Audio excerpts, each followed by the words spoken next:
Two major papers were just published back to back claiming a link between red meat intake and type 2 diabetes. And the media has been eating it up. What's more, they found that increased heme iron intake correlates with unfavorable metabolic markers, including higher insulin levels and higher triglyceride to lower HDL ratio.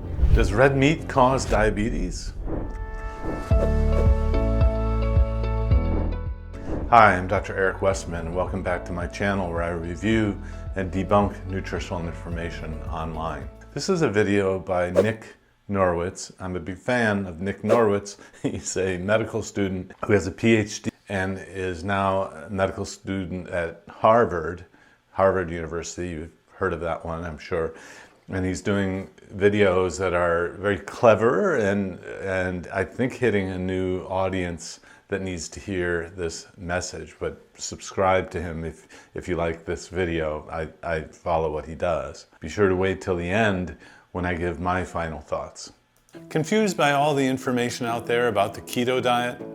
In my online course, Keto Made Simple, I'll teach you a safe, simple, clinically proven way to do it.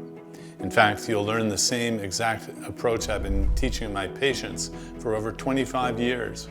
No macros, no weighing and measuring food, no special gadgets or apps, just a straightforward and uncomplicated approach that will help you lose weight, improve your blood sugar and blood pressure, crush cravings, control your hunger, and feel your best. Visit adaptyourlifeacademy.com to learn more and to enroll. Two major papers were just published back to back claiming a link between red meat intake and type 2 diabetes. And the media has been eating it up like a blooming onion from Outback Steakhouse. Now, as a PhD scientist with a specialty in human metabolism, I've spent quite a lot of time reading the literature on the links between certain foods or food groups and chronic diseases.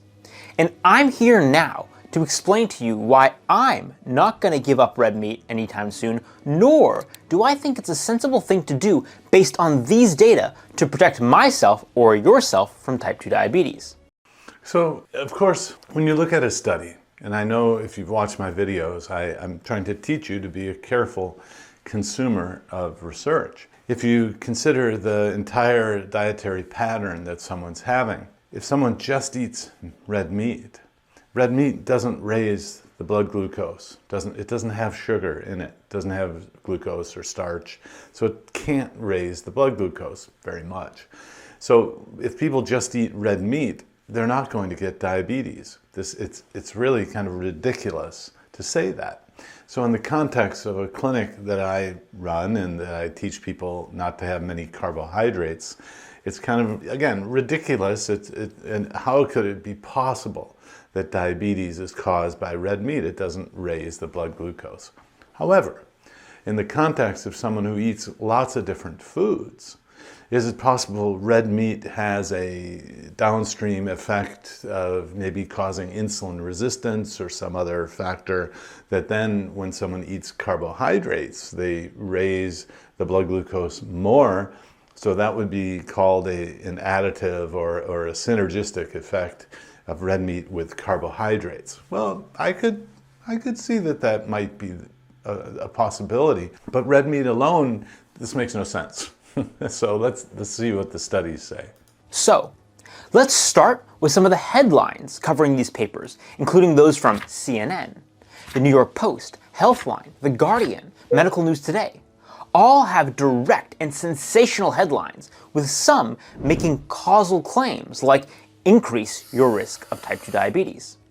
But the studies had serious limitations. Take the paper published in Nature Metabolism, linking heme iron intake, heme iron being in red meat, to diabetes. In this study, they looked primarily at 3 cohorts, including over 200,000 participants, and found a correlation between heme iron intake and type 2 diabetes, with a hazards ratio of 1.26. So the studies are correlational, not causational, meaning correlation, not causation. don't think correlational is a name. But so if you take an epidemiologic study, you ask people what they're eating and even measuring blood samples, and you follow them over time, there's no experiment happening. Or you might call it a natural experiment, but there's no randomization, there's no isolation of red meat or heme as the causative element. What you're doing is looking at what people consume, assuming what they say is truly correct. Having the blood here helps, I think, but then saying that the little bit of change or difference between those who have diabetes and those who don't is based on that one factor is what we call hypothesis generating research. It means, hey, that's an interesting idea. Let's take that forward now and look at it in some sort of experimental trial, and to see if it, it really exists in an experiment, and B, how strong is that association? How much does it really matter if you turn it around and do it in a prospective manner, knowing what you're manipulating? So now we're at the hazard ratio of 1.26. So with epidemiology studies, the experts get together and they come up with kind of rules or guidelines of how to look at epidemiology. And if there's a hazard ratio or odds ratio, depending on the type of study it is, and it's under, say, 4 or 3 or 2, we kind of say, well, there's so many other possible confounders. It's not a very strong signal, if it's a signal at all. So here, hazard ratio of 1.26, most experts in the evidence-based medicine world would say that's really not clinically relevant. Well, the participants with the greatest heme iron intake in this study were also, as a population, less physically active, had higher BMIs, and were more likely to smoke. The paper even notes that heme iron intake was positively correlated with a Western-style diet, which includes here, and now I'm quoting, more sweets and desserts, French fries, and more refined grains. Now, these represent huge confounders. Of course, the researchers can and did attempt to adjust for these confounders, but adjustments of these sort are assumptive and often incomplete.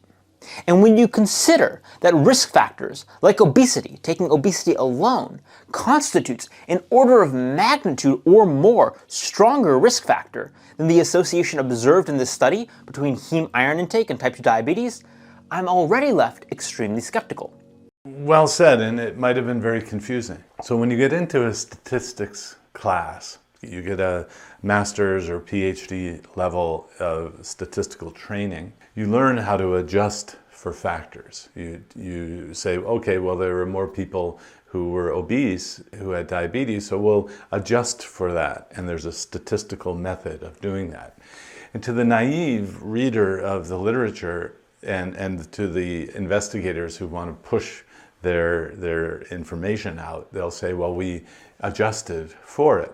But what Nick is saying is correct. You really can't adjust perfectly for these things. Even so, we try to adjust, meaning to account for the fact that more people had obesity in the group that had type 2 diabetes. What the statistic can do is say, well, what if they had the same amount of obesity? What would the diabetes be? Or you take subgroup analyses of those who had or did not have obesity. So the statistics here, Nick is pretty sophisticated, and to say that you can't adjust perfectly is correct. What's more, they found that increased heme iron intake correlates with unfavorable metabolic markers, including higher insulin levels and higher triglyceride to lower HDL ratio. And the reason I find this particularly important to point out is because I think it allows you, to litmus test the relevance of these data on yourself, due to the fact that whatever underlying metabolic dysfunction presumably contributes to type 2 diabetes also manifests in these worse markers of metabolic health.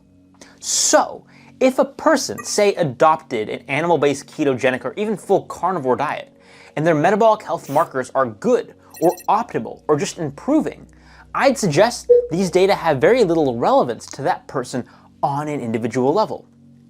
Otherwise stated, if the argument goes that red meat will cause metabolic dysfunction, manifesting in insulin resistance, high triglyceride to HDL ratio, and that this metabolic dysfunction increases diabetes risk. Well, if one eats a lot of meat and their metabolic markers suggest they're in great metabolic health, well, you can decide for yourself what you think that means. I think it's pretty clear. So it's possible that the red meat is contributing to insulin resistance, and if you eat carbohydrates, making it worse. But in this case, if you're following a low-carb diet, if you're one of my patients, I've counseled you not to have many carbohydrates, and all of these other metabolic factors are normalized, then even this kind of hypothesis that the heme affects the insulin resistance, affects the metabolic syndrome, therefore diabetes, it doesn't apply. So in short, it's apples and oranges is the way to say that. And I have to say that Nick is much more patient with these kinds of papers than I am. Of course, looking at them, hearing the same sort of argument without much information, to me gets old. But it's great to have a fresh look if you're new to the channel or want to learn the details. But at the end of the day, correlation is not causation, and then the hazard ratio of 1.26 is really, really small, not worthy of mention even if it's statistically significant. It's not clinically significant. And then having these intermediate or other markers be confounding the whole situation, this is not proof that red meat causes diabetes by any means. In summary, on this first paper, the effect size was small to modest and was dwarfed by the risk imposed by other factors like obesity. The associational data are confounded by obesity, physical inactivity, and smoking, which cannot be assumed to be fully corrected for statistically, nor are many other healthy user bias elements corrected for in this study. Healthy user bias elements, meaning that the people had confounding factors, other things they did were generally healthier.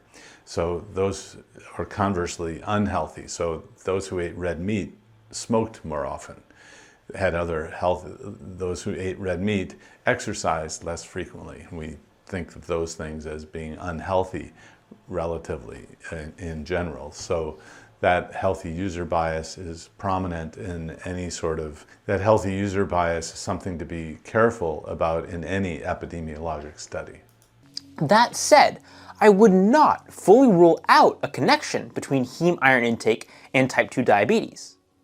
There may be some really interesting pathophysiology here, and I'm not saying that ironically, I'm saying that seriously. But for now, I'd say this is more fodder for hypothesis testing and an academic quirk than clinically actionable information. And I'll hammer home that point after I discuss the next paper, which was perhaps the bigger news paper that was published in one of the Lancet journals.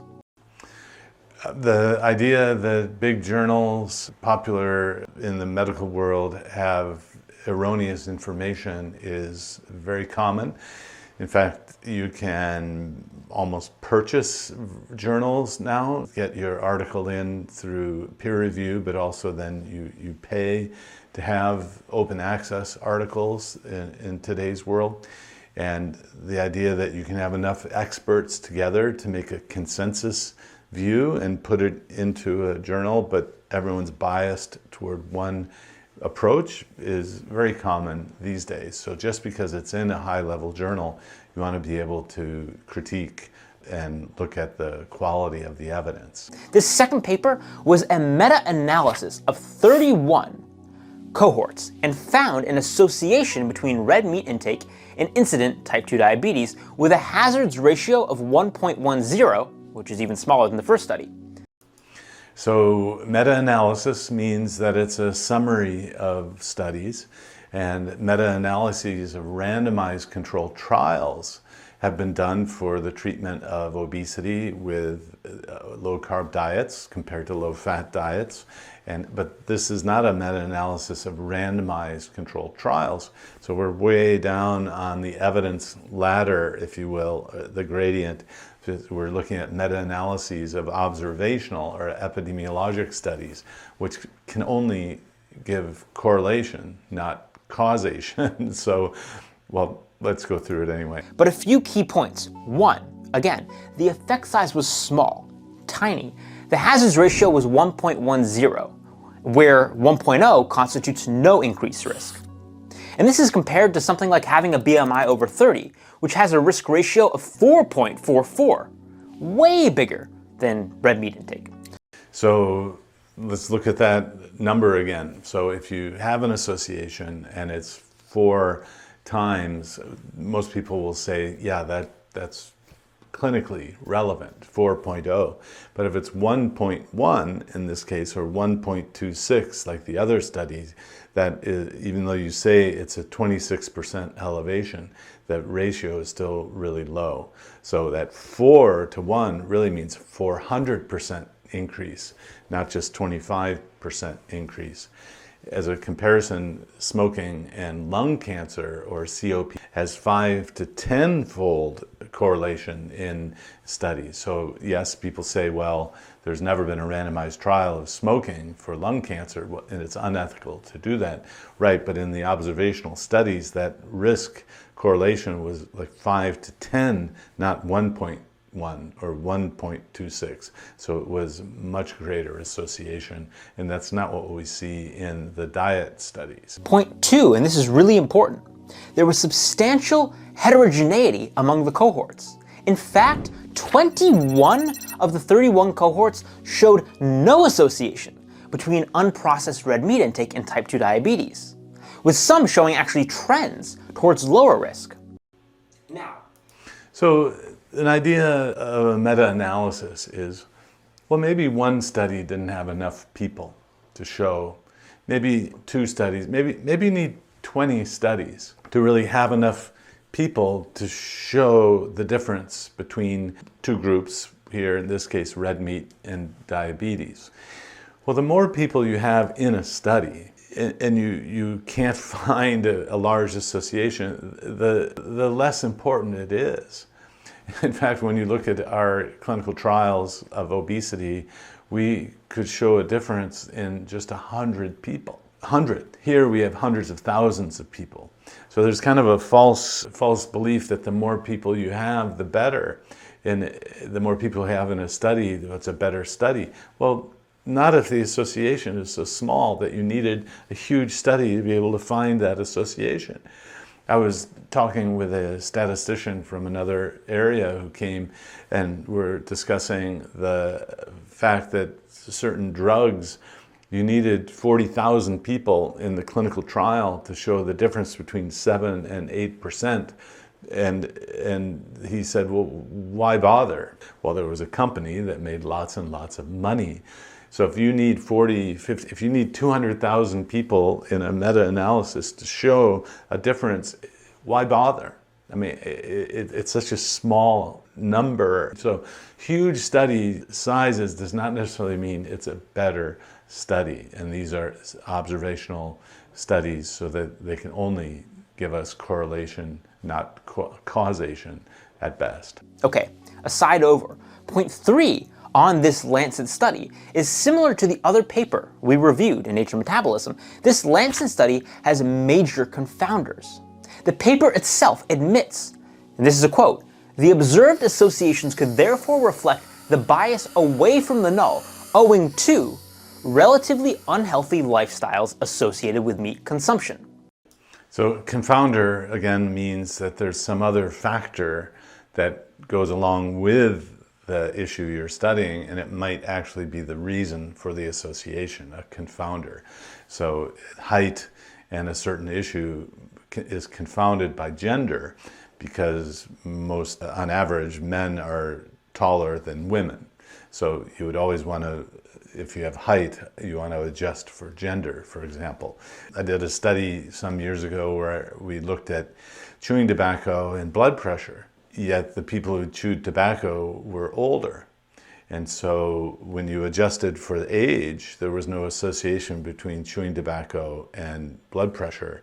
There was when you didn't adjust for age. So age was the confounder. Age correlates with blood pressure. It wasn't the chewing tobacco, it was that the people who chewed tobacco were older in that small study that we did. That's what a confounder is. That's scientist talk. For people who eat more red meat are also likely to live an obesogenic, westernized diet, and that can confound the results. Additionally, I personally found attempts at biological plausibility in this paper questionable. They report no definitive effects regarding mechanism have been reported, and the exact mechanism has yet to be established. This is brought up because those experts who got together and said, well, actually, we can use epidemiology studies to prove causation. Well, you can't, but if you line up all these different things, including the mechanism, plausible mechanism of the association, that would be one factor toward proof that it is actually causal, when really you can't prove causation unless you isolate it out in an experiment. Of course, then it's argued that we can't possibly study everything and isolate out everything. So there's a balance, and yes, and judgment has to be made without those kinds of studies in certain circumstances. To me, this reinforces the point that the mechanistic explanations remain extremely shaky despite an abundance of interest and resources spent on studying this topic, that of red meat and chronic disease. So what's he's saying, by now, if there's a mechanism, they ought to have found it because they've been studying it so much. And I think there are a few mechanisms that are being brought out for red meat and cancer, for example. That there isn't one for red meat and diabetes it's a problem. We ought to know by now. It's been studied for a long time. And I find it really problematic that when studies like these come out, they're sensationalized to drive fear, engagement, and to cement status quo narratives around health, including by academics on social media who may title and abstract bomb their followers consistent with their worldview, but without doing serious critiques of the data and what the data say, or, in this case, do not say.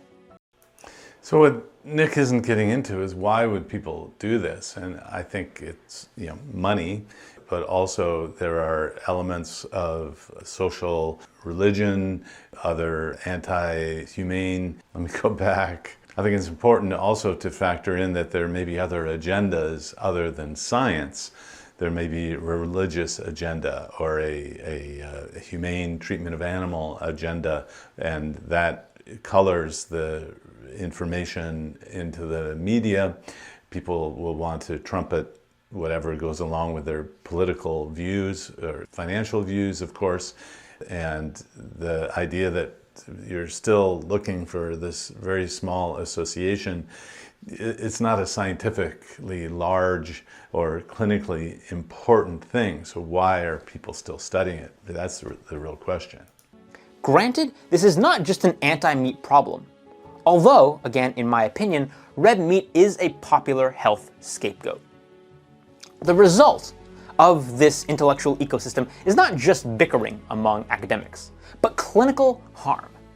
For example, we published recently a case series of 10 patients who used carnivore-style ketogenic diets to treat inflammatory bowel disease, ulcerative colitis, and Crohn's disease. And for these patients and many like them, going against the common narrative was actually life-saving. Now, that does not mean by any means that red meat, a red meat heavy diet, is best for all humans. I am not arguing that. But when I reflect on what I read in the literature and observe in social media and see clinically, I typically see more harm than good arise from the sort of shallow thinking that I see reflected in the coverage and responses to these recent papers. So, closing, in my opinion, we not only can do better, but we must do better, because the stakes are too high. He likes to pun quite a bit. I'm a big fan. Nick Norwitz is someone to follow, a Harvard medical student and influencer. The studies that were reviewed here, again, are correlational, not causation, if anything, and the associations are so small they really should be dismissed. I think the engine of research, especially if you're in the field of epidemiology and nutritional epidemiology, is the engine is still going so strong, and you get money for studying these things, and people are in their own echo chambers kind of wanting to hear the same thing over and over. I don't know why we focus on something that's so tiny, and the idea that obesity, the carbohydrate in the food, we reverse type 2 diabetes by telling people to eat red meat and limiting those other things. So not to worry, if you're one of my patients, don't worry about eating red meat like I've been instructing you. And otherwise, as Nick says, yeah, we need to do better than this. And I've been on panels and organizations where we try to teach journalists what to say, what's responsible, what's irresponsible, and I've had no luck in influencing those folks. We have to do better, no question. I hope you like. If you like, please like, ring the notification bell, and subscribe so you don't miss out on further content. I'm putting out new videos every Wednesday and Friday.